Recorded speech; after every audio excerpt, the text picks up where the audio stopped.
In a small village called Green Valley, there lived a young girl named Amora. Amora came from a very poor home.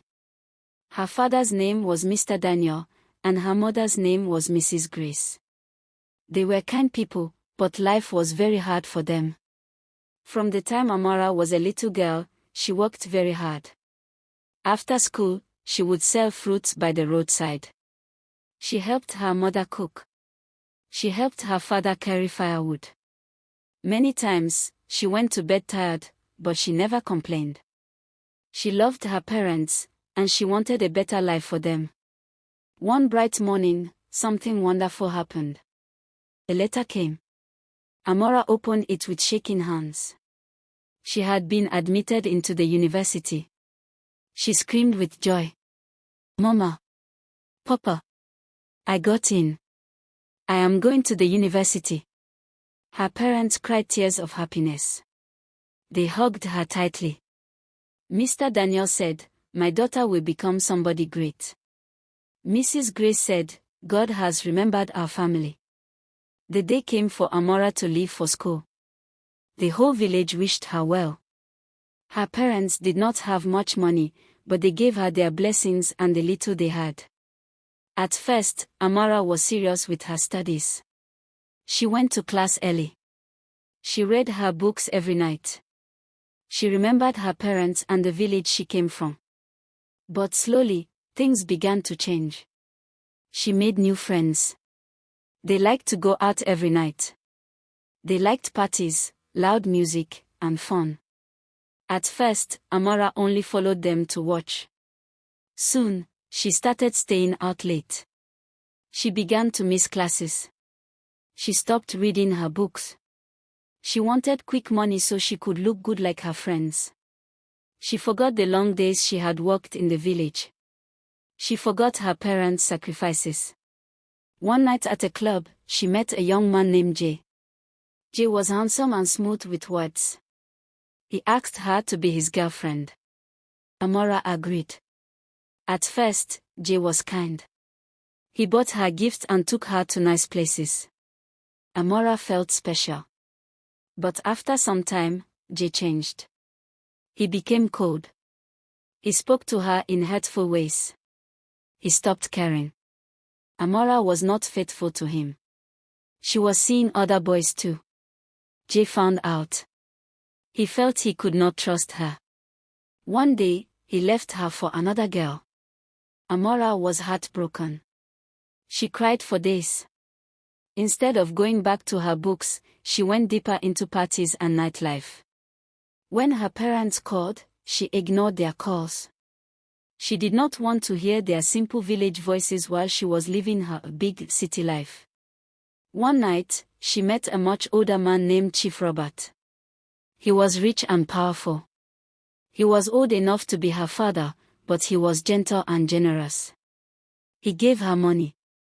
He bought her clothes, a car, and even a house.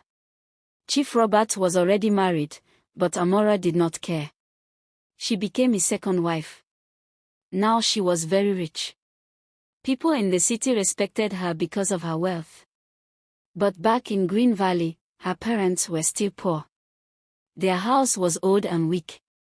Rain leaked through the roof. Her parents called her many times, asking for small help. Amora became proud. "You brought me into suffering," she told them one day. "I worked hard for my money.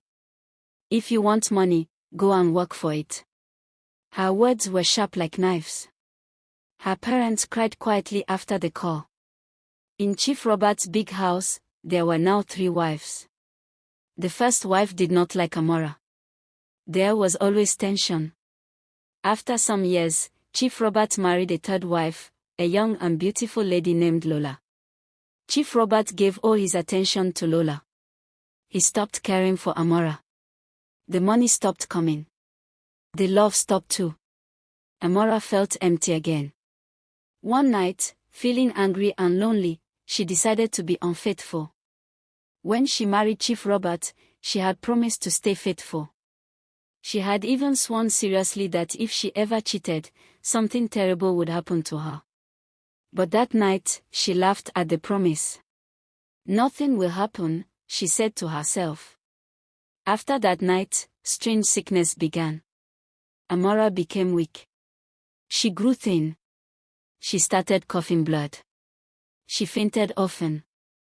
Doctors could not explain it clearly. Chief Robert looked at her with cold eyes. Deep inside, he suspected what had happened. Amora became afraid. She thought, maybe this is spiritual. Maybe I need to go back to the village.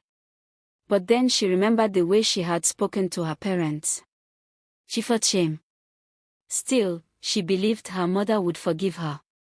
She traveled back to Green Valley. As she reached her old house, she saw people gathered outside. They were crying. Her heart began to beat fast. What happened? She asked. The villagers looked at her with anger. Where were you when your parents were hungry? One woman shouted. Where were you when rain was falling inside their house? Amora's legs became weak. Their house was too old, an old man said. One night, the roof fell. They did not survive. Amora screamed. She tried to run into the house, but the villagers stopped her. You forgot them when they were alive, they said. Now it is too late. They chased her away. Amora walked back to the city like a shadow of herself. When she reached Chief Robert's house, the gate was locked. Chief Robert came out and said, You broke your promise. I know everything. Leave this place. He shut the gate in her face. Now Amora had nothing. No parents. No husband. No home. No true friends. She walked along the street, weak and tired. She cried and cried. She remembered her childhood. She remembered selling fruits under the hot sun. She remembered her mother's smile and her father's prayers. If only I had remembered where I came from, she whispered. She fell to the ground. The sickness had taken all her strength.